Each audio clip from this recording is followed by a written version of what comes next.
এই বর্ষায় ভ্রমণপ্রিয় বাঙালির প্রিয় ডেস্টিনেশন হতেই পারে সুন্দরবন। আমরা শুধুমাত্র ভ্রমণ পিপাসু নই, আমরা ঘুরতে গিয়েও আমরা খাবারটা খুঁজি। প্রাক বর্ষার শুরুতে বিলশেগুড়ি বৃষ্টির সাথে মাঝ নদীতে বসে ম্যানগ্রোভ অরণ্য, রয়্যাল বেঙ্গল টাইগার। এই বর্ষায় ইলিশ মাছের রকমারি পথ নিয়ে সুন্দরবনে শুরু হলো ইলিশ উৎসব। বর্ষার সময় তুমি কোনো না কোনো নিউজ চ্যানেলে একটা অবভিয়াস স্টোরি দেখতে পারবে।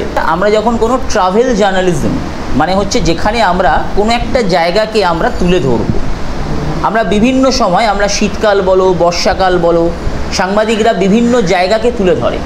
তো এই বর্ষার সময় তুমি কোনো না কোনো নিউজ চ্যানেলে একটা অবভিয়াস স্টোরি দেখতে পারবে, অফবিট নিউজ দেখতে পারবে, যেখানে সুন্দরবনে প্রকৃতির মাঝে মাঝ নদীতে বসে তুমি প্রকৃতির সৌন্দর্য উপভোগ করতে করতে ম্যানগ্রোভ জঙ্গল, কখনো রয়্যাল বেঙ্গল টাইগার, কুমির, বিভিন্ন পশু পাখি দেখতে দেখতে তুমি মাঝ নদীতে বৃষ্টির মাঝে তুমি ইলিশ মাছ খাচ্ছ।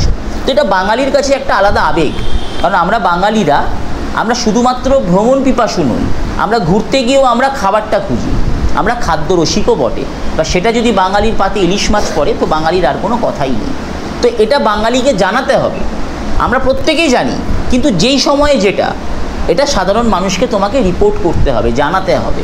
তো এটা একটা স্টোরি, এটা তোমাকে কিন্তু ঠিক আগেরটা যেভাবে বললে জামাই ষষ্ঠী, ঠিক সেভাবেই কিন্তু তোমাকে ধরে ধরে বলতে হবে।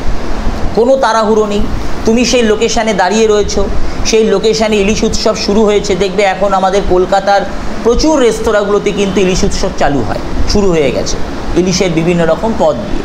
এটা কেন? এটা মিডিয়া যত এটাকে প্রচার করবে তত মানুষজন জানতে পারবে এবং তারা আসবে সেখানে, তারা সেটাকে সেই ডিশগুলোকে তারা টেস্ট করবে এটার জন্য।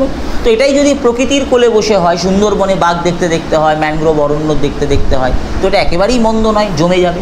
তো এটাকেই তোমাকে রিপোর্ট করতে হবে, মানে রিপোর্টিং করতে হবে এবং এটাকে বলতে হবে। চারটে মিলিত হয়ে আসে। যদি আমার বডি ল্যাঙ্গুয়েজ ঠিক না থাকে, আমি কথা বলতে পারবো, ভয়েস মডিউলেশন ঠিক রাখতে পারবো, উইথ এক্সপ্রেশন, এবং ফাইনালি হচ্ছে আমার কস্টিউম। নিউজ সেন্স বা নিউজ মিডিয়া যারা নিউজ পারফর্মার, তাদের কস্টিউম, তাদের ড্রেস সেন্স, তাদের ভয়েস মডিউলেশন, তাদের এক্সপ্রেশন এবং ফাইনালি হচ্ছে তাদের বডি ল্যাঙ্গুয়েজ, এই চারটে যেন তোমার মধ্যে থাকে। এটা স্টেপ বাই স্টেপ তোমাদের বাড়বে। ধরো কারো ভয়েস মডিউলেশন খুব ভালো, তার এক্সপ্রেশন নেই, সে ফ্ল্যাট বলছে, তার হাতের এক্সপ্রেশন নেই, তার বডি ল্যাঙ্গুয়েজের এক্সপ্রেশন নেই, হবে। এই বর্ষায় ভ্রমণপ্রিয় বাঙালির প্রিয় ডেস্টিনেশন হতেই পারে সুন্দরবন।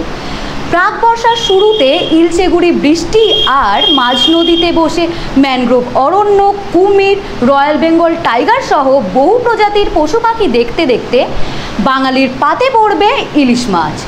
এই বর্ষায় ইলিশ মাছের রকমারি পথ নিয়ে সুন্দরবনে শুরু হলো ইলিশ উৎসব। ভ্রমণপ্রিয় বাঙালির মূল গন্তব্য হতেই পারে সুন্দরবন।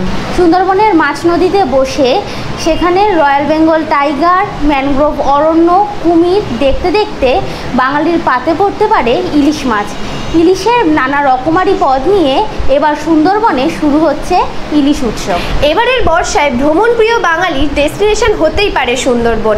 প্রাক বর্ষার শুরুতে বিলশেগুড়ি বৃষ্টির সাথে মাঝ নদীতে বসে ম্যানগ্রোভ অরণ্য, রয়্যাল বেঙ্গল টাইগার, কুমির সহ বিভিন্ন প্রজাতির পশু পাখি দেখতে দেখতে বাঙালির পাতে পড়তে পারে ইলিশ মাছ। ইলিশ মাছের বিভিন্ন রকম পদ নিয়ে সুন্দরবনে শুরু হলো এই বর্ষায় ইলিশ উৎসব।